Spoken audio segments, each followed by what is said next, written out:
And for more, we can cross live in Ukraine with our correspondent Gulliver Cragg, who's in Zhytomyr. Gulliver, give us a sense of the latest on the strikes last night. Well, the authorities in Kyiv have given some details about the drones that were shot down, and some pictures actually have been published. Some cars were damaged, but no significant damage to homes.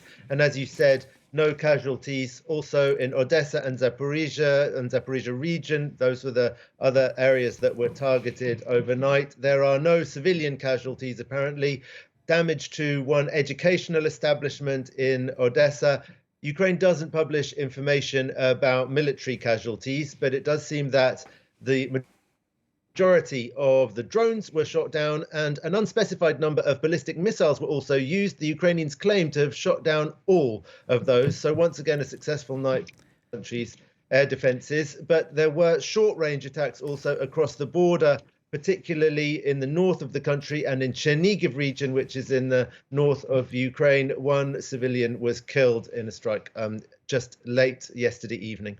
And this comes following this allegation from the Kremlin that Vladimir Putin was targeted in an assassination attack. Interesting, just on the Russian state papers this morning, talking about it's the first time, quote, there's been an air attack in the heart of Russia since the Second World War. That's how they're playing this. Interesting, on the news bulletins in Russia last night, they didn't show images of the footage. They explained the story and ran archive footage. So there's a lot going on there to understand from your side in Ukraine. What's been the sense of response?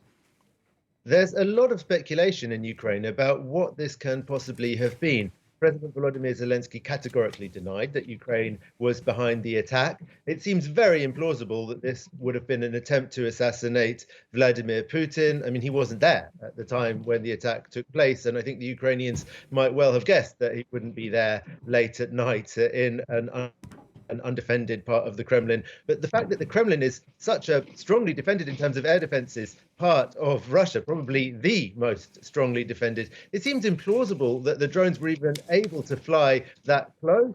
It doesn't seem plausible that the Ukrainians would have seen any sense in really trying to do an attack like that, unless it was to show up the Russians for having such poor air defenses. But on the other hand, can that really be the case? That's the kind of discussion that's going on in Ukraine at the moment. A lot of people think that it was staged or a fake, but on the other hand, people are saying, well, if it was staged or a fake, why did the Russians take such a long time to decide what their response was going to be and announce this? And also, they don't seem so far to have used it to justify any radical or drastic further action, such as, for example, declaring an actual war on Ukraine instead of just a special military operation, which is what the Russians continue to call it.